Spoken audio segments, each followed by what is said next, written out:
ഏവർക്കും ടീച്ചർ അക്കാദമിയുടെ പുതിയൊരു വീഡിയോയിലേക്ക് ഹാർദവമായ സ്വാഗതം. DLEDുമായി ബന്ധപ്പെട്ട വിവരങ്ങളും മറ്റ് വിദ്യാഭ്യാസ വാർത്തകളും കൃത്യമായി നിങ്ങളിലേക്ക് എത്തുവാൻ വേണ്ടി ഈ ചാനൽ ഒന്ന് സബ്സ്ക്രൈബ് ചെയ്ത് വെക്കുക. സബ്സ്ക്രൈബേഴ്സിന്റെ എണ്ണം കൂടുകയാണെങ്കിൽ വിഷയാധിഷ്ഠിതമായി DLEDന്റെ ക്ലാസുകൾ ഈ ചാനലിലൂടെ നൽകുന്നതാണ്. DLEDന് അഡ്മിഷനുമായി ബന്ധപ്പെട്ട് ഓൾറെഡി നമ്മുടെ ചാനലിൽ 5ലേറെ വീഡിയോകൾ അപ്ലോഡ് ചെയ്തിട്ടുണ്ട്. അഡ്മിഷനുമായി ബന്ധപ്പെട്ട എല്ലാ കാര്യങ്ങളും മനസ്സിലാക്കുവാൻ വേണ്ടി നിങ്ങൾ ആ വീഡിയോസ് ഒന്ന് കണ്ടു നോക്കുക. മെഡിക്കൽ സർട്ടിഫിക്കറ്റ്, TC തുടങ്ങിയ എല്ലാ കാര്യങ്ങളുടെ പറ്റിയും നമ്മൾ വീഡിയോകൾ ഓൾറെഡി അപ്ലോഡ് ചെയ്തിട്ടുണ്ട്. DLEDന്റെ വീഡിയോസ് അല്ലെങ്കിൽ അതുമായിട്ട് ബന്ധപ്പെട്ട കാര്യങ്ങൾ ചർച്ച ചെയ്യുന്ന സമയത്ത് ഏറ്റവും കൂടുതൽ ആളുകൾ നമ്മുടെ അടുത്ത് ചോദിച്ച ചില ചോദ്യങ്ങളുടെ ഉത്തരവുമായിട്ടാണ് ഈ വീഡിയോയിൽ വന്നിരിക്കുന്നത്. ഇങ്ങനെ ഒരു വീഡിയോ തയ്യാറാക്കി DLEDന്റെ അഡ്മിഷൻ വിളിക്കുന്നതിന് മുന്നേ തന്നെ അപ്ലോഡ് ചെയ്യണം എന്നായിരുന്നു കരുതിയിരുന്നത്. എന്നാൽ ചില കാര്യങ്ങൾ കൃത്യമായ വ്യക്തത വരാത്തത് കാരണമാണ് നമ്മൾ ഈ വീഡിയോ കുറച്ച് ലേറ്റ് ആയി പോയത്. ഈ വീഡിയോയിലുടനീളം എൻ്റെ അഭിപ്രായങ്ങളാണ് നിങ്ങളുമായിട്ട് ഷെയർ ചെയ്യുന്നത്. എൻ്റെ അതേ അഭിപ്രായമായിരിക്കണമെന്നില്ല എല്ലാവർക്കും. നിങ്ങളുടെ അഭിപ്രായം കൃത്യമായി കമന്റ് ബോക്സിൽ രേഖപ്പെടുത്താവുന്നതാണ്. പത്രമാധ്യമങ്ങളുടെയും ദൃശ്യമാധ്യമങ്ങളുടെയും അല്ലാതെയുമുള്ള പലതരത്തിലുള്ള രേഖകളുടെ അടിസ്ഥാനത്തിലാണ് ഞാൻ ഈ വീഡിയോ തയ്യാറാക്കിയിരിക്കുന്നത്. ആ രേഖകളും കൃത്യമായിട്ട് ഞാൻ ഈ വീഡിയോയ്ക്കകത്ത് കാണിക്കുന്നുണ്ട്. വീഡിയോ സ്കിപ്പ് ചെയ്യാതെ ലാസ്റ്റ് വരെ കാണുക. എല്ലാ ചോദ്യങ്ങളും കൃത്യമായി മറുപടി നൽകാൻ കഴിയും. അതേപോലെ നിങ്ങൾ കൃത്യമായ ഉത്തരം ലഭിക്കുമെന്ന് ഞാൻ പ്രതീക്ഷിക്കുന്നു. നമുക്ക് സമയം കളയാതെ വീഡിയോയിലേക്ക് കടക്കാം. DLED ആണോ BEd ആണോ മികച്ച കോഴ്സ്? DLED അതേപോലെ BEdന് ജോലി സാധ്യത എത്രത്തോളമാണ്? ഈ വർഷം DLEDന് അഡ്മിഷൻ എടുക്കുന്ന കുട്ടികൾ, അതായത് 2025-27 ബാച്ചിൽ പഠിച്ചിറങ്ങുന്ന കുട്ടികൾക്ക് അടുത്ത LPSC അതേപോലെ UPSC പരീക്ഷ എഴുതാൻ സാധിക്കുമോ? 2030 DLED കോഴ്സ് നിർത്തലാക്കുമോ? കേരളത്തിൽ ഓരോ വർഷവും DLED പഠിച്ചിറങ്ങുന്ന കുട്ടികളുടെ എണ്ണം എത്രത്തോളമാണ്? കേരള PSC നടത്തുന്ന LPSC അതേപോലെ UPSC എക്സാമുകളിൽ എത്രത്തോളം നിയമനങ്ങൾ നടക്കാറുണ്ട്? നിലവിലെ കേറ്ററ്റുമായി ബന്ധപ്പെട്ട് സുപ്രീം കോടതി നടത്തിയ വിധി നിങ്ങൾക്ക് ഗുണം ചെയ്യുമോ? ഇതേപോലെയുള്ള മറ്റെന്തെങ്കിലും സംശയങ്ങൾ ഉണ്ടെങ്കിൽ കമന്റ് ബോക്സിൽ രേഖപ്പെടുത്താവുന്നതാണ്. അതിലുള്ള ഓരോ ചോദ്യങ്ങളും നമുക്ക് കൃത്യമായി പരിശോധിക്കാം. അതുകൂടാതെ ചില കാര്യങ്ങൾ നമ്മൾ വിട്ടുപോയിട്ടുണ്ട്, അത് ലാസ്റ്റ് ഭാഗത്തേക്ക് പറയുന്നതാണ്. ആദ്യം തന്നെ നമുക്ക് DLEDും അതേപോലെ BEDും തമ്മിലുള്ള ചെറിയൊരു കമ്പാരിസൺ നോക്കാം. ബേസിക് ആയിട്ടുള്ള കാര്യങ്ങൾ എന്തൊക്കെ മാറ്റങ്ങളാണ് രണ്ട് കോഴ്സിനും ഉള്ളതെന്നാണ് ഈ ഒരു സെക്ഷനിൽ നമ്മൾ ചർച്ച ചെയ്യുന്നത്. ഇതിലൂടെ നിങ്ങൾക്ക് രണ്ട് കോഴ്സിനെ പറ്റിയുള്ള ബേസിക് ആയിട്ടുള്ള ഒരു ധാരണ കിട്ടും. DLED എന്ന് പറയുന്നത് ഒരു ഡിപ്ലോമ കോഴ്സാണ്. BEd എന്ന് പറയുന്നത് ഒരു ഗ്രാജുവേറ്റ് കോഴ്സാണ് അഥവാ ഒരു ഡിഗ്രി കോഴ്സാണ്. DLEDന്റെ കേസിലാണെങ്കിലും BEDന്റെ കേസിലാണെങ്കിലും കേറ്ററ്റോ അല്ലെങ്കിൽ സീറ്ററ്റോ പാസ്സായാൽ മാത്രമേ നമുക്ക് സ്കൂളിൽ ജോയിൻ ചെയ്യാൻ പറ്റുള്ളൂ. 1 മുതൽ 7ാം ക്ലാസ് വരെ പഠിപ്പിക്കാനുള്ള അധ്യാപക യോഗ്യതയാണ് DLED കോഴ്സ്. 5 മുതൽ 10ാം ക്ലാസ് വരെ പഠിപ്പിക്കാനുള്ള അധ്യാപക യോഗ്യതയാണ് BEd കോഴ്സ്. DLED പഠിക്കാനുള്ള അടിസ്ഥാന യോഗ്യത 50% മാർക്കോട് കൂടിയുള്ള +2 വിജയമാണ്, അല്ലെങ്കിൽ അതിന് തത്തുല്യമായുള്ള യോഗ്യതയാണ്. 50% മാർക്കോട് കൂടി +2 പാസ്സായ ഏതൊരാൾക്കും DLEDന് അപേക്ഷ കൊടുക്കാം. അതിനകത്ത് വിഷയത്തിന് പ്രശ്നം വരുന്നില്ല. എന്നാൽ BEDന്റെ കേസിൽ നിങ്ങൾ ഏതാണോ ഡിഗ്രി പഠിച്ച വിഷയം അതിന്റെ അടിസ്ഥാനത്തിൽ മാത്രമേ BEDന്റെ സബ്ജക്ട് സെലക്ട് ചെയ്യാൻ കഴിയുള്ളൂ. 33 വയസ്സാണ് DLED അപേക്ഷിക്കാനുള്ള ഏറ്റവും ഉയർന്ന പ്രായപരിധി. അതിനകത്ത് നിയമാനുസൃതമായിട്ടുള്ള വയസ്സിളവ് ലഭിക്കാറുണ്ട്. BEDന്റെ കേസിൽ അങ്ങനെ ഉയർന്ന ഒരു പ്രായ പരിമിതി നിശ്ചയിച്ചിട്ടില്ല. അതുകൊണ്ട് ഏത് പ്രായമുള്ളവർക്ക് BEd കോഴ്സിന് അപേക്ഷിക്കാം. നമ്മൾ നേരത്തെ പറഞ്ഞു 50% മാർക്കോട് കൂടി പാസ്സായ ഏതൊരാൾക്കും DLED അതേപോലെ BEDന് അപേക്ഷ കൊടുക്കാം. അപ്ലിക്കേഷൻ ഫീസ് ആയിട്ട് DLEDന് ഗവൺമെന്റ് കോളേജുകളിലേക്ക് വരുന്ന 5 രൂപയുടെ court fee stamp, self finance കോളേജുകളിലേക്ക് 100 രൂപയുടെ DD-യുമാണ്. എന്നാൽ BEDന്റെ കേസിൽ ഓരോ യൂണിവേഴ്സിറ്റിയിലും ഓരോ ഫീസാണ് അപ്ലിക്കേഷൻ ഫീസായി ഈടാക്കുന്നത്. നമുക്ക് DLEDന്റെയും അതേപോലെ BEDന്റെയും ജോലി സാധ്യതകൾ നോക്കാം. ഏതൊക്കെ മേഖലകളിലാണ് DLEDനും അതേപോലെ BEDനും ജോലി ലഭിക്കുന്നത് എന്നുള്ളതാണ് ഈ ഒരു സെക്ഷനിൽ നമ്മൾ ചർച്ച ചെയ്യുന്നത്. അതിന് നമുക്ക് DLEDന് ജോലി സാധ്യതകളെ കുറിച്ച് പരിശോധിക്കാം. DLED കോഴ്സ് പൂർത്തീകരിക്കുകയും കേറ്ററ്റ് കാറ്റഗറി 1 അല്ലെങ്കിൽ കാറ്റഗറി 2 പാസ്സാവുകയും ചെയ്തു കഴിഞ്ഞാൽ കേരളത്തിലെ എയ്ഡഡ്, ഗവൺമെന്റ്, അൺഎയ്ഡഡ് സ്കൂളുകളിൽ 1 മുതൽ 7ാം ക്ലാസ് വരെ പഠിപ്പിക്കാൻ സാധിക്കുന്നതാണ്. അതേപോലെ DLED പാസ്സായ ഒരാൾ CTET ക്വാളിഫൈഡ് ആണെങ്കിൽ അയാൾക്ക് CBSE സിലബസ് പഠിപ്പിക്കുന്ന സ്കൂളുകളിലും അധ്യാപകരാകാൻ സാധിക്കുന്നതാണ്. DLEDന്റെ ജോലി സാധ്യത പറഞ്ഞ സമയത്ത് നമ്മൾ 3 തരത്തിലുള്ള സ്കൂളുകളിൽ DLEDന് ജോലി സാധ്യതയുണ്ടെന്ന് പറഞ്ഞു. ഒന്ന് ഗവൺമെന്റ്, ഒന്ന് എയ്ഡഡ്, ഒന്ന് അൺഎയ്ഡഡ് എന്നിവയായിരുന്നു അവ. ഇനി ഈ 3 മേഖലയിലും എങ്ങനെയാണ് പുതിയ അധ്യാപകരെ തിരഞ്ഞെടുക്കുന്നത് എന്ന് നോക്കാം. ഗവൺമെന്റ് സ്കൂളുകളിൽ അധ്യാപക നിയമനം നടത്തുന്നത് കേരള PSC വഴിയാണ്. PSC നടത്തുന്ന പരീക്ഷയുടെ മാർക്ക്, ഇന്റർവ്യൂ മാർക്ക് തുടങ്ങിയവയുടെ അടിസ്ഥാനത്തിലാണ് ഈ ഒരു അധ്യാപക നിയമനം നടക്കുന്നത്. അതിനെപ്പറ്റിയിട്ട് ഡീറ്റെയിൽ ആയിട്ട് നമുക്ക് PSC എത്ര നിയമനങ്ങൾ നടക്കുന്നുണ്ട് എന്നുള്ള കാര്യം പറയുന്നുണ്ട്. അതിനകത്ത് കൃത്യമായി ഡീറ്റെയിൽ ആയിട്ട് ഈ ഒരു കാര്യം പറയുന്നതാണ്. ഇനി നമുക്ക് എയ്ഡഡ് സ്കൂളുകളിൽ നടക്കുന്ന നിയമനങ്ങൾ എങ്ങനെയാണ് എന്ന് പരിശോധിക്കാം. എയ്ഡഡ് സ്കൂൾ നിയമനങ്ങൾ നടത്തുന്നത് ആ എയ്ഡഡ് സ്കൂളുകളിലെ മാനേജ്മെന്റ് അല്ലെങ്കിൽ മാനേജറാണ്. ചില കോളേജുകളിൽ ഒന്നിലധികം മാനേജർമാർ വരും. അപ്പോൾ മാനേജ്മെന്റ് കമ്മിറ്റിയാണ് തീരുമാനിക്കുക. സിംഗിൾ മാനേജ്മെന്റ് ആണ് അതിന്റെ ഓണർഷിപ്പ് എങ്കിൽ ആ മാനേജറാണ് അടുത്ത അധ്യാപകർ ആരാണ് എന്നുള്ളത് തീരുമാനിക്കുന്നത്. എയ്ഡഡ് സ്കൂൾ നിയമനങ്ങൾ ഡൊണേഷൻ വാങ്ങിയാണ് നടക്കുന്നത്. നല്ല പൈസ ഡൊണേഷൻ ആയിട്ട് ഓരോ ജില്ലകളിലും നിലവിലുണ്ട്. അൺഎയ്ഡഡ് സ്കൂളുകളുടെ കേസിൽ അതിന് മാനേജ്മെന്റ് അല്ലെങ്കിൽ അത് ഉടമസ്ഥാവകാശമാർക്കാണോ അവരാണ് അവിടുത്തെ അധ്യാപക നിയമനങ്ങൾ നടത്തുന്നത്. അതിന് ഇന്റർവ്യൂ കാര്യങ്ങളൊക്കെ ഉണ്ടാവാറുണ്ട്. പക്ഷേ പൊതുവെ സാലറി വളരെ കുറവാണ് അൺഎയ്ഡഡ് മേഖലയിൽ നിലവിൽ കിട്ടിക്കൊണ്ടിരിക്കുന്നത്. നിലവിൽ ബി.എഡിന്റെ കേസാവുന്ന സമയത്ത് കേരളത്തിനകത്ത് ഗവൺമെന്റ് എയ്ഡഡ് അൺഎയ്ഡഡ് സ്കൂളുകളിലെ 5ാം ക്ലാസ് മുതൽ 10ാം ക്ലാസ് വരെ പഠിപ്പിക്കാനുള്ള അധ്യാപക യോഗ്യതയാണ് ബി.എഡ്. ബി.എഡ് പഠിച്ച് പാസ്സായി കഴിഞ്ഞവർക്ക് 5ാം ക്ലാസ് മുതൽ 10ാം ക്ലാസ് വരെ കേട്ടറ്റ് നേടിയിട്ടുണ്ടെങ്കിൽ പഠിപ്പിക്കാൻ സാധിക്കും. അതിനകത്തും ജോലി സാധ്യതകൾ നമ്മൾ തൊട്ട് മുന്നേ പറഞ്ഞതുപോലെ ഗവൺമെന്റ് എയ്ഡഡ് അൺഎയ്ഡഡ് മേഖലകളിൽ തന്നെയാണ്. കേട്ടറ്റ് യോഗ്യതയുണ്ടെങ്കിൽ 5 മുതൽ 10ാം ക്ലാസ് വരെ കേന്ദ്രീയ വിദ്യാലയത്തിലും അതേപോലെ CBSE സ്കൂളുകളിലും പഠിപ്പിക്കാൻ സാധിക്കും. ഡി.എൽ.എഡിന്റെ കേസിൽ എങ്ങനെയാണ് നിയമനങ്ങൾ നടക്കുന്നത് കൃത്യമായിട്ട് പറഞ്ഞിട്ടുണ്ട്. അതേപോലെ തന്നെ അതേ പ്രൊസീജിയർ തന്നെയാണ് ബി.എഡിന്റെ കേസിൽ നടക്കുന്നത്. അപ്പോൾ അതൊന്ന് കേട്ട് നോക്കുക. അതായത് കേട്ടറ്റ് പ്ലസ് ഡി.എൽ.എഡ് ക്വാളിഫിക്കേഷൻ ഉണ്ടെങ്കിൽ 1ാം ക്ലാസ് മുതൽ 7ാം ക്ലാസ് വരെ ഗവൺമെന്റ് എയ്ഡഡ് അൺഎയ്ഡഡ് മേഖലകളിലും ബി.എഡ് പ്ലസ് കേട്ടറ്റ് അല്ലെങ്കിൽ സി.ടെറ്റ് യോഗ്യത ഉണ്ടെങ്കിൽ ഗവൺമെന്റ് എയ്ഡഡ് അൺഎയ്ഡഡ് മേഖലകളിലെ സ്കൂളുകളിൽ പഠിപ്പിക്കാൻ സാധിക്കും. നമ്മളിപ്പോൾ ചർച്ച ചെയ്ത് കേരളത്തിനകത്തെ വിവിധ സ്കൂളുകളിലെ ജോലി സാധ്യതകളാണ്. ഇനി നമുക്ക് മറ്റ് സംസ്ഥാനങ്ങളിലെയും അതേപോലെ മറ്റ് രാജ്യങ്ങളിലെയും ജോലി സാധ്യതകളെ കുറിച്ച് പരിശോധിക്കാം. ഡി.എൽ.എഡ് കോഴ്സ് സംസ്ഥാന വിദ്യാഭ്യാസ വകുപ്പ് നടത്തുന്നതായതുകൊണ്ട് തന്നെ കേരളത്തിനകത്ത് തന്നെയാണ് ഡി.എൽ.എഡിന്റെ ജോലി സാധ്യതകൾ കൂടുതലായിട്ടുള്ളത്. നിങ്ങൾ ഇന്ത്യക്ക് പുറത്തോ അല്ലെങ്കിൽ ഇന്ത്യയിലെ മറ്റ് സംസ്ഥാനങ്ങളിലോ ജോലി നേടാൻ ആഗ്രഹിക്കുന്നവരാണെങ്കിൽ നിങ്ങൾക്ക് ഏറ്റവും മികച്ച കോഴ്സ് ബി.എഡ് തന്നെയാണ്. മാലിദ്വീപ്, ബഹ്റൈൻ, ഒമാൻ, ഖത്തർ തുടങ്ങിയ അറബ് രാജ്യങ്ങളിലേക്കൊക്കെ അവർ ബേസിക് ക്വാളിഫിക്കേഷൻ ആയിട്ട് പറയുന്നത് ബി.എഡ് ആണ്. ബി.എഡ് യോഗ്യതയും അതേപോലെ എക്സ്പീരിയൻസ് ഉള്ളവരെയാണ് അവർ പരിഗണിക്കാറുള്ളത്. അതിന്റെ ഒപ്പം തന്നെ നല്ല രീതിയിലുള്ള ഇംഗ്ലീഷ് ഫ്ലുവൻസി നിർബന്ധമാണ്. നമ്മൾ നേരത്തെ ഡി.എൽ.എഡ് പ്ലസ് സി.ടെറ്റ് ഉണ്ടെങ്കിൽ CBSE സ്കൂളിൽ അതുപോലെ കേന്ദ്രീയ വിദ്യാലയത്തിൽ പഠിപ്പിക്കാമെന്ന് പറഞ്ഞിട്ടുണ്ടായിരുന്നു. പക്ഷെ അതിന് കൂടുതൽ ഏറ്റവും ഇമ്പോർട്ടന്റ് ആയിട്ട് വേണ്ട ഒരു കാര്യം തന്നെയാണ് ഇംഗ്ലീഷ് ഫ്ലുവൻസി എന്ന് പറയുന്നത്. ഇംഗ്ലീഷ് ഭാഷ അനായാസം കൈകാര്യം ചെയ്യുന്നവരെ മാത്രമാണ് ഈ സെൻട്രൽ CBSE സ്കൂളുകളിൽ അതേപോലെ കേന്ദ്രീയ വിദ്യാലയങ്ങൾ തുടങ്ങിയവയിൽ പരിഗണിക്കാറുള്ളത്. വിദേശ രാജ്യങ്ങളിലോ അല്ലെങ്കിൽ ഇന്ത്യയിലെ മറ്റ് സംസ്ഥാനങ്ങളിലോ ജോലി നോക്കുന്നവരാണെങ്കിൽ നിങ്ങൾ ബി.എഡ് പഠിക്കുന്നതായിരിക്കും ഏറ്റവും ബെറ്റർ ആയിട്ടുള്ള കാര്യം. വിദേശ രാജ്യങ്ങളിലും അതേപോലെ ഇന്ത്യയിലെ പല സംസ്ഥാനങ്ങളിലും മാൻഡേറ്ററി ആയിട്ട് ടീച്ചിങ് കോഴ്സിന് അവർ പറയുന്നത് ബി.എഡ് യോഗ്യതയാണ്. കേരളത്തിനകത്ത് മാത്രം ജോലി നോക്കുന്നവരാണെങ്കിൽ നിങ്ങൾ ഡി.എൽ.എഡ് സെലക്ട് ചെയ്യുക. അല്ലാതെ മറ്റ് രാജ്യങ്ങളിലെയും മറ്റ് സംസ്ഥാനങ്ങളിലും കൂടെ നിങ്ങൾ ജോലി ആഗ്രഹിക്കുന്നവരാണെങ്കിൽ നിർബന്ധമായി നിങ്ങൾ തിരഞ്ഞെടുക്കേണ്ടത് ബി.എഡ് ആണ്. വിദേശത്ത് ജോലി ചെയ്യാൻ ആഗ്രഹിക്കുന്നവരും അതേപോലെ മറ്റ് സംസ്ഥാനങ്ങളിൽ ജോലി ചെയ്യാൻ ആഗ്രഹിക്കുന്നവരുണ്ടാവും. ചിലർ കേരളത്തിനകത്ത് മാത്രം ജോലി ചെയ്യാൻ ആഗ്രഹിക്കുന്നവരുണ്ടാവും. അപ്പോൾ നിങ്ങൾക്ക് ഒരു കൃത്യമായ ഉത്തരം ഇതിലൂടെ ലഭിച്ചു എന്ന് കരുതുന്നു. എന്തെങ്കിലും സംശയങ്ങൾ ഉണ്ടെങ്കിൽ നിങ്ങൾ കമന്റ് ബോക്സിൽ രേഖപ്പെടുത്തിയാൽ മതിയാകും. കേരളത്തിൽ നിലവിൽ ഡി.എൽ.എഡിന്റെ ജോലി സാധ്യത നമ്മൾ അടുത്തായിട്ട് പറയുന്നുണ്ട്. അതിനു മുന്നേ കേരളത്തിൽ ഓരോ വർഷവും ഡി.എൽ.എഡ് പഠിച്ചിറങ്ങുന്ന കുട്ടികളുടെ എണ്ണം എത്രത്തോളമാണെന്ന് നോക്കാം. കേരളത്തിൽ ഗവൺമെന്റ് എയ്ഡഡ് അൺഎയ്ഡഡ് മേഖലകളിലാണ് ഡി.എൽ.എഡ് കോളേജുകൾ ഉള്ളതെന്ന് നിങ്ങൾക്കറിയാം. ഓരോ വർഷവും ഓരോ ജില്ലയിൽ നിന്നും ആകെ ഡി.എൽ.എഡ് പഠിച്ചിറങ്ങുന്ന കുട്ടികളുടെ എണ്ണം നോക്കാം. കാസർഗോഡ് ജില്ലയിൽ ആകെ 3 ഗവൺമെന്റ് എയ്ഡഡ് കോളേജുകളാണുള്ളത്. 3 കോളേജുകളിലുമായി 163 സീറ്റ് ഉണ്ട്. ഇതിൽ 40 സീറ്റ് കന്നഡ മീഡിയം ആയതുകൊണ്ട് അത് മാറ്റിവെക്കാം. ബാക്കിയുള്ള സീറ്റുകൾ നോക്കാം. കാസർഗോഡ് ജില്ലയിൽ ഒരു വർഷം ഗവൺമെന്റ് എയ്ഡഡ് കോളേജുകളിൽ നിന്ന് പഠിച്ചിറങ്ങുന്ന കുട്ടികളുടെ എണ്ണം 123 ആണ്.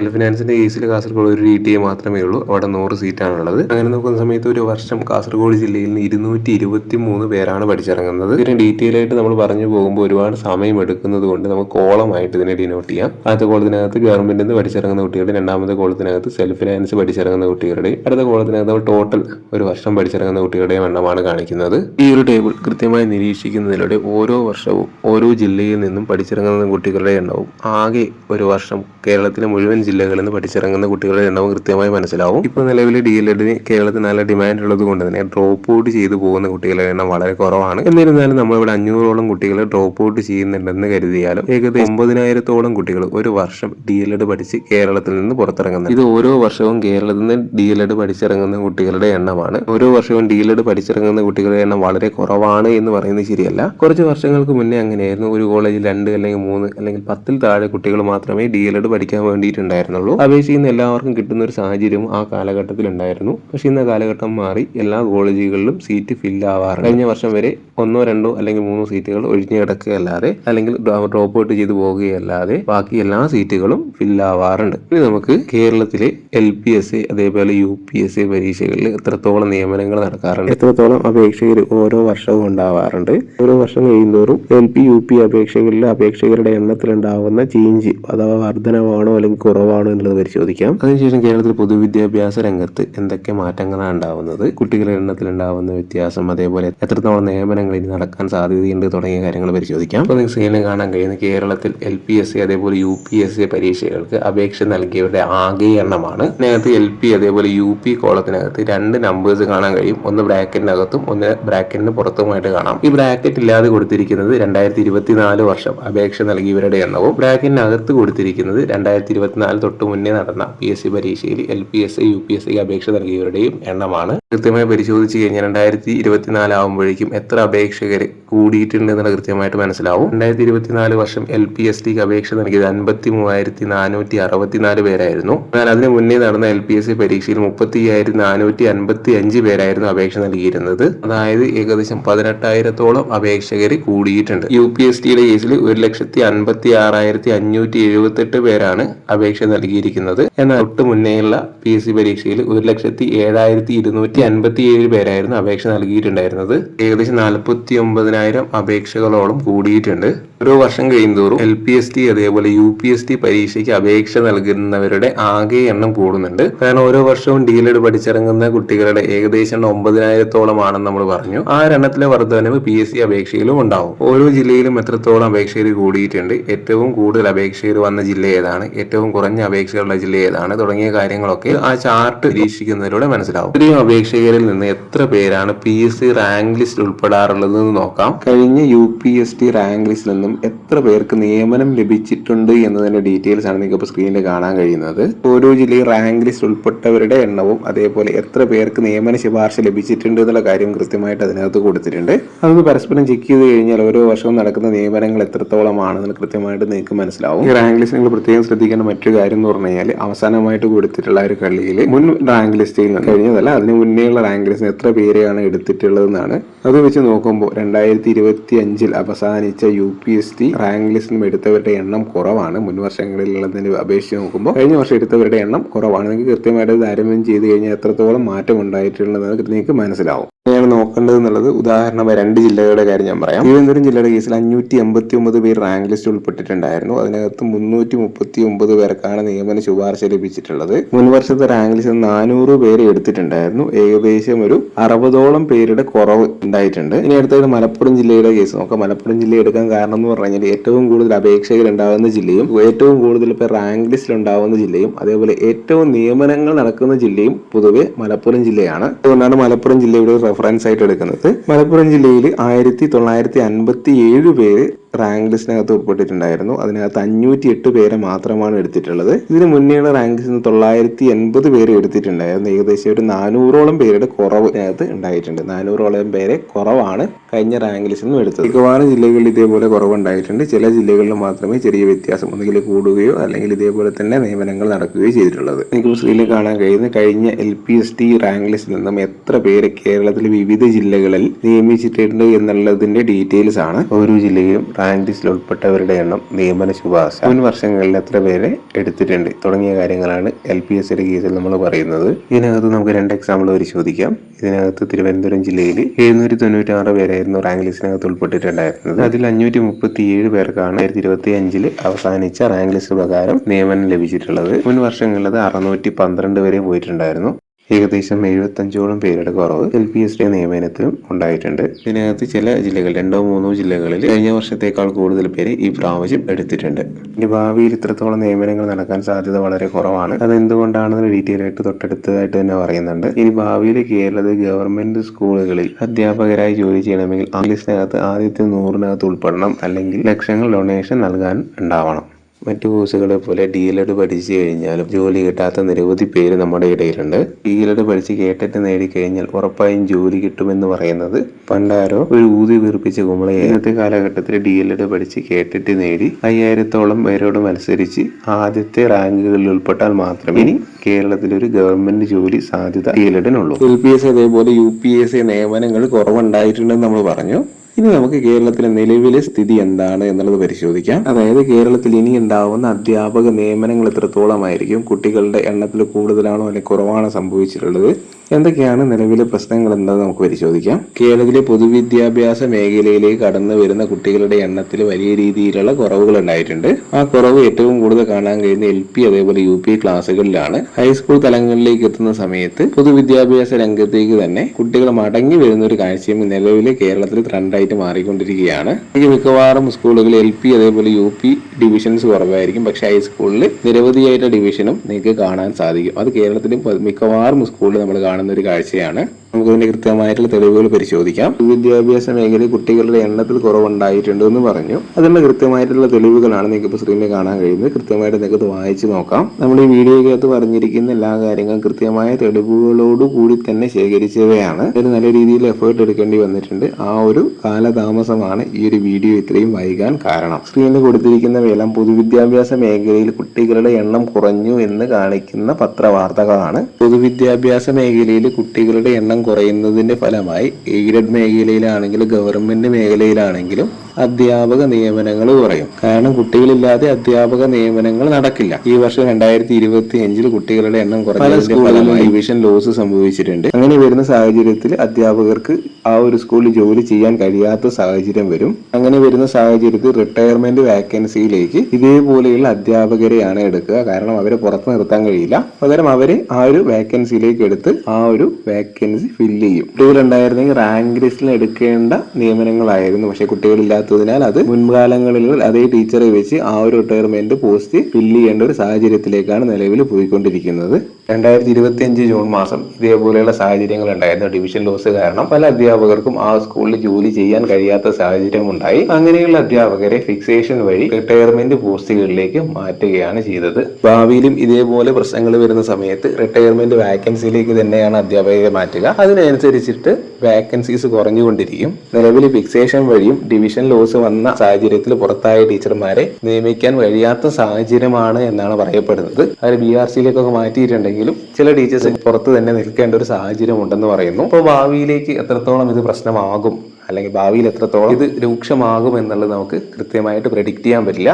എന്നിരുന്നാലും ഭാവിയിൽ വലിയൊരു പ്രശ്നം ഈ ഒരു ഡിവിഷൻ ലോസ് കൊണ്ട് ഉണ്ടാവാൻ സാധ്യതയുണ്ട്. കുട്ടികൾ കുറയുന്നതുമായിട്ട് ബന്ധപ്പെട്ട് പല പത്രവാർത്തകൾ ഞാൻ സ്ക്രീനിൽ കൊടുത്തിട്ടുണ്ടായിരുന്നു. അത് പ്രധാനപ്പെട്ട ഒരു വാർത്ത എന്ന് പറയുന്നത് കേരളത്തിലെ 1197ഓളം സ്കൂളുകളിൽ ശരാശരി കുട്ടികളുടെ എണ്ണം 25ഓളം ആണെന്നാണ് പറയുന്നത്. അതായത് ഈ സ്കൂളുകളിൽ പലതും അടച്ചുപൂട്ടൽ ഭീഷണിയിൽ തന്നെയാണ്. അങ്ങനെ അടച്ചുപൂട്ടുന്ന സാഹചര്യത്തിൽ വീണ്ടും ഡിവിഷൻ ലോസ് സംഭവിക്കും. അങ്ങനെ ഡിവിഷൻ ലോസ് സംഭവിച്ചു കഴിഞ്ഞാൽ റിട്ടയർമെന്റ് വേക്കൻസിയിലേക്കാണ് ആ അധ്യാപകരെ സെലക്ട് ചെയ്യുക. ശരാശരി 10 കുട്ടികളുള്ള സ്കൂൾ ഏകദേശം 34 എണ്ണമാണ് ഗവൺമെന്റ് മേഖലയിൽ വരുന്നത്. ആ സ്കൂളുകളുടെ അടുത്ത വർഷത്തെ അവസ്ഥ എന്ന് നമുക്ക് കൃത്യമായിട്ട് പറയാൻ കഴിയില്ല. ആ സ്കൂളുകളൊക്കെ അടച്ചുപൂട്ടൽ ഭീഷണിയിലേക്കാണ് പോവുകയെങ്കിൽ പൊതുവിദ്യാഭ്യാസ മേഖലയിൽ അധ്യാപകരുടെ ഒഴിവ് വീണ്ടും കുറയുന്നതാണ്. നിങ്ങളോട് ചിലപ്പോൾ പലരും പറഞ്ഞ ഒരു കാര്യമായിരിക്കും DLED പഠിച്ചു കഴിഞ്ഞാൽ 100% ജോലി കിട്ടുമെന്നുള്ളത്. എന്നാൽ ആ കാലഘട്ടമൊക്കെ മാറി ഇന്ന് DLED കേട്ടറ്റ് എന്നിവ നേടി PSC റാങ്ക് ലിസ്റ്റിനകത്ത് ആദ്യ സ്ഥാനങ്ങളിൽ ഇടം പിടിച്ചാൽ മാത്രമേ ജോലി സാധ്യത പോലും നിലവിലുള്ളൂ. DLED പ്ലസ് കേട്ടറ്റ് ഉണ്ടെങ്കിൽ നിലവിൽ ദിവസ വേതനത്തിന് പോലും ജോലി കിട്ടാത്ത ഒരു സാഹചര്യമാണുള്ളത്. ഗവൺമെന്റ് സ്കൂളുകളിൽ ദിവസ വേതന അടിസ്ഥാനത്തിൽ ഉദ്യോഗാർത്ഥികളെ സെലക്ട് ചെയ്യുന്ന ഇന്റർവ്യൂ മുഖാന്തരമാണ്. ഗവൺമെന്റ് സ്കൂളുകളിൽ ഡെയിലി വേജസ് ഇന്റർവ്യൂവിനകത്ത് ഏറ്റവും പ്രയോറിറ്റി ലഭിക്കുന്നത് LPSA അതേപോലെ UPSA റാങ്ക് ലിസ്റ്റിനകത്ത് ഉൾപ്പെട്ടവർക്കാണ്. അതായത് ഒരു LP സ്കൂളിൽ ഡെയിലി വേജസ് ഇന്റർവ്യൂ നടക്കുന്ന സമയത്ത് LPSA റാങ്ക് ലിസ്റ്റിനകത്ത് ഉൾപ്പെട്ട ഒരാൾ വന്നു കഴിഞ്ഞാൽ അയാൾക്കാണ് അതിൽ ഏറ്റവും കൂടുതൽ പ്രാധാന്യം ലഭിക്കുക. UPSA ഇന്റർവ്യൂ നടക്കുന്ന സമയത്ത് UPSA റാങ്ക് ലിസ്റ്റിനകത്ത് ഉൾപ്പെട്ടവരാണെങ്കിൽ അവർക്കാണ് ഏറ്റവും കൂടുതൽ പ്രാധാന്യം ലഭിക്കുക. കൃത്യമായി സംസ്ഥാന വിദ്യാഭ്യാസ വകുപ്പ് തന്നെ പുറത്തിറക്കിയ ഉത്തരവാണ്. അതിനകത്ത് രണ്ടാമതായി പ്രാധാന്യം നൽകാൻ പറയുന്നത് എംപ്ലോയ്മെന്റ് എക്സ്ചേഞ്ച് മുഖാന്തരം രജിസ്റ്റർ ചെയ്തവർക്കാണ്. അത് കഴിഞ്ഞാൽ എക്സ്പീരിയൻസ്, ഹയർ ക്വാളിഫിക്കേഷൻ, പഞ്ചായത്ത് തുടങ്ങിയ കാര്യങ്ങൾ പരിഗണിക്കും. ഇന്റർവ്യൂ നടക്കുന്ന സമയത്ത് HM, സീനിയർ അസിസ്റ്റന്റ്, പഞ്ചായത്ത് എന്നുള്ള 2 പ്രതിനിധികൾ തുടങ്ങിയവരാണ് ഉണ്ടാവുക. ഇന്റർവ്യൂവിനകത്ത് 5 മാർക്ക് മാത്രമേ നിങ്ങളുടെ പെർഫോമൻസിന് ലഭിക്കുള്ളൂ. 15 മാർക്ക് റാങ്ക് ലിസ്റ്റിൽ ഉൾപ്പെട്ടവർക്ക് ലഭിക്കുന്നതിനാൽ നിങ്ങൾ എത്ര നല്ല പെർഫോമൻസ് ചെയ്തു കഴിഞ്ഞാൽ 15 മാർക്കിനെ കവർ ചെയ്യാൻ എങ്ങനെ കളിച്ചാലും മറ്റുള്ളവർക്ക് കഴിയില്ല. PSA അതേപോലെ UPSA റാങ്ക് ലിസ്റ്റിനകത്തുള്ളവർ വന്നു കഴിഞ്ഞാൽ അവർക്കാണ് എന്തായാലും ആ ഡെയിലി വേജസ് ഒഴിവ് ലഭിക്കുക. അതായത് എന്തുകൊണ്ടാണ് ഡെയിലി വേജസ് പോലും ലഭിക്കില്ല എന്ന് പറഞ്ഞതിന്റെ കാരണം എന്ന് നിങ്ങൾക്ക് മനസ്സിലായി കാണുമെന്ന് കരുതുന്നു. LPSA അതേപോലെ UPSA റാങ്ക് ലിസ്റ്റിനകത്ത് ഉൾപ്പെട്ടവരാണ് നിങ്ങളെങ്കിൽ നിങ്ങൾക്ക് ഡെയിലി വേജസ് ഒഴിവിലേക്ക് കിട്ടുകയും ചെയ്യും. എയ്ഡഡ് സ്കൂളുകളുടെ കേസിൽ അടുത്തതായിട്ട് ആ സ്കൂളിൽ ചേരുന്നത് ആരാണോ അവരെയാണ് ഡെയിലി വേജസ് ആയിട്ട് നിർത്താറുള്ളത്. ഇനി നമ്മൾ ചർച്ച ചെയ്യുന്നത് ഒരു പ്രധാനപ്പെട്ട കാര്യമാണ്. ഒരുപാട് പേര് സംശയമായിട്ട് ചോദിച്ചൊരു കാര്യമാണ്. 2025 വർഷം അഡ്മിഷൻ എടുത്ത് 2027 പാസ് ഔട്ട് ആകുന്ന കുട്ടികൾക്ക് അടുത്ത വരുന്ന LPST അതേപോലെ UPST പരീക്ഷകൾ എഴുതാൻ സാധിക്കുമോ എന്നുള്ളതാണ്. കഴിഞ്ഞ LPSA എക്സാം LPSA എന്നല്ല, നിലവിൽ LPST എന്നാണ് പറയുന്നത്. അതുകൊണ്ട് കഴിഞ്ഞ LPST എക്സാമിന്റെ ഡീറ്റെയിൽസ് ആദ്യം നോക്കാം. കഴിഞ്ഞ LPST നോട്ടിഫിക്കേഷൻ വന്നത് 2023 ഡിസംബറിലായിരുന്നു. 2023 ഡിസംബർ 30 വന്ന നോട്ടിഫിക്കേഷന് അപേക്ഷ കൊടുക്കാനുള്ള അവസാന തീയതി 2024 ജനുവരി 30 ആയിരുന്നു. LPST പരീക്ഷ അതേപോലെ UPST പരീക്ഷ അവസാന മാസത്തിലാണ് നോട്ടിഫിക്കേഷൻ വരാറുള്ളത്. അതിന്റെ കാരണം എന്ന് പറയുന്നത് പ്രായപരിധിയാണ്. ജനുവരി മാസമാകുമ്പോൾ പ്രായപരിധി കാരണം പരീക്ഷ എഴുതാൻ പറ്റാത്തൊരു സാഹചര്യം വരും. അങ്ങനെ വരാതിരിക്കാൻ വേണ്ടിയിട്ടാണ് ഡിസംബറിൽ നോട്ടിഫിക്കേഷൻ വരുന്നത്. 2023 ഡിസംബർ മാസം 30 അപേക്ഷ വിളിച്ച് ജനുവരി 30 അപേക്ഷ ക്ലോസ് ചെയ്തു. പിന്നീട് UPSC അതേപോലെ LPSC പരീക്ഷകൾ നടക്കുന്നത് ഏകദേശം 6 മാസത്തോളം കഴിഞ്ഞാണ്. LPSC പരീക്ഷ 20/7/2024 നടന്നത്. UPSC പരീക്ഷ നടന്നത് 6/7/2024 റാങ്ക് ലിസ്റ്റ് പബ്ലിഷ് ചെയ്തത് മെയ് 2025 അതായത് റാങ്ക് ലിസ്റ്റ് വരുന്നതിന് ഏകദേശം ഒരു വർഷം മുമ്പേ തന്നെ പരീക്ഷയുടെ നോട്ടിഫിക്കേഷൻ വരാറുണ്ട്. നിലവിൽ 2025 നടന്ന LPSC അതേപോലെ UPSC എക്സാമിന്റെ റാങ്ക് ലിസ്റ്റിനും 3 വർഷത്തെ കാലാവധിയാണ് ഉണ്ടാവുക. 2028 മെയ് മാസത്തിലാണ് ഇപ്പോൾ നിലവിൽ വന്ന റാങ്ക് ലിസ്റ്റിന്റെ കാലാവധി അവസാനിക്കാൻ സാധ്യതയുള്ളത്. അങ്ങനെയുള്ള സാഹചര്യത്തിൽ 2026 അവസാനമോ 2027 ആദ്യമോ LPSC അതേപോലെ UPSCയുടെ നോട്ടിഫിക്കേഷൻ വരാൻ സാധ്യതയുണ്ട്. അങ്ങനെയാകുന്ന സാഹചര്യത്തിൽ നിങ്ങൾ 4ാം സെമസ്റ്റർ പഠിച്ചുകൊണ്ടിരിക്കുകയായിരിക്കും. നിങ്ങൾ 4ാം സെമസ്റ്റർ കംപ്ലീറ്റ് ആവാൻ ഒന്നുകില്ലെങ്കിൽ മാർച്ച് മാസമോ അല്ലെങ്കിൽ ജൂലൈ മാസമോ ആകാൻ സാധ്യതയുണ്ട്. 4ാം സെമസ്റ്ററിന്റെ പരീക്ഷ എഴുതി റിസൾട്ട് വന്നാൽ മാത്രമേ നിങ്ങൾക്ക് ആ ഒരു പോസ്റ്റിലേക്ക് അപേക്ഷ അയക്കാൻ സാധിക്കുകയുള്ളൂ. അതായത് LPSC അതേപോലെ UPSC നോട്ടിഫിക്കേഷൻ പ്രകാരം നിങ്ങൾക്ക് അപേക്ഷിക്കണമെങ്കിൽ നിങ്ങളുടെ എക്സാം കഴിഞ്ഞ് റിസൾട്ട് വന്നിട്ടുണ്ടാവണം. അതായത് നിങ്ങൾ ലാസ്റ്റ് സെമസ്റ്റർ പഠിച്ചുകൊണ്ടിരിക്കുന്ന കുട്ടികളാണ് എന്നുള്ള പരിഗണന PSC പരീക്ഷയ്ക്ക് കിട്ടാറില്ല. കൃത്യമായി നിങ്ങളുടെ പരീക്ഷ കഴിഞ്ഞ് അതിന് റിസൾട്ട് വന്നാൽ മാത്രമേ നിങ്ങൾക്ക് LPSC അതേപോലെ UPSC പരീക്ഷകൾക്ക് അപേക്ഷിക്കാൻ സാധിക്കുകയുള്ളൂ. ഉദാഹരണത്തിന് 2023 ഡിസംബറിലായിരുന്നു അപേക്ഷ വിളിച്ചിരുന്നത്. ആ 2023 ഡിസംബർ 30 2024 ജനുവരി 30 ഇടയിൽ നിങ്ങൾക്ക് റിസൾട്ട് വന്ന് നിങ്ങൾ അതിൽ പാസ്സായി കഴിഞ്ഞാൽ മാത്രമേ നിങ്ങൾക്ക് അപേക്ഷിക്കാൻ സാധിക്കുകയുള്ളൂ. അല്ലാതെ നിങ്ങൾ കേട്ടിട്ട് എഴുതുന്ന പോലെ നിങ്ങൾ 3rd സെമസ്റ്റർ പഠിച്ചുകൊണ്ടിരിക്കുകയാണ് എന്നുള്ള രീതിയിൽ PSC പരീക്ഷ എഴുതാൻ സാധിക്കില്ല. അതായത് 2027 നടക്കുന്ന LPSC അതേപോലെ UPSC പരീക്ഷ നിങ്ങൾക്ക് എഴുതാൻ സാധിക്കാൻ സാധ്യത വളരെ വളരെ കുറവാണ്. അല്ലെങ്കിൽ എന്തെങ്കിലും പ്രത്യേക സാഹചര്യങ്ങൾ ഉണ്ടാവണം. അങ്ങനെയെങ്കിൽ മാത്രമേ നിങ്ങൾക്ക് എഴുതാൻ സാധിക്കുകയുള്ളൂ. നിങ്ങൾക്ക് DLEDന്റെ എക്സാം കഴിഞ്ഞ് റിസൾട്ട് വന്ന് കേട്ടിട്ട് യോഗ്യതയും കൂടെ ഉണ്ടെങ്കിൽ മാത്രമേ നിങ്ങൾക്ക് LPSC അല്ലെങ്കിൽ UPSC എക്സാമിന് അപേക്ഷിക്കാൻ സാധിക്കുകയുള്ളൂ. ഇപ്പോൾ തന്നെ വീഡിയോ നല്ല രീതിയിൽ നീണ്ടുപോയിട്ടുണ്ട്. എല്ലാ കാര്യങ്ങളും ഡീറ്റെയിൽ ആയിട്ട് പറഞ്ഞത് കൊണ്ടാണ് ഇങ്ങനെ നീണ്ടുപോയത്. DLED കോഴ്സിന് 2030 കൂടി വലിയ മാറ്റങ്ങൾ ഉണ്ടാവുമെന്ന് പറയപ്പെടുന്നു. അതേപോലെ തന്നെ നിലവിലെ സുപ്രീം കോടതി വിധി നിങ്ങൾക്ക് ഗുണം ചെയ്യുമോ തുടങ്ങിയ കാര്യങ്ങൾ നമുക്ക് മറ്റൊരു വീഡിയോയിൽ ചർച്ച ചെയ്യാം. ഇത് തന്നെ വലിയ രീതിയിൽ നീണ്ടുപോയിട്ടുണ്ട്. നിങ്ങൾ ആവശ്യപ്പെടുകയാണെങ്കിൽ അത് മറ്റൊരു വീഡിയോയിൽ കൂടെ നമുക്ക് ചെയ്യാം.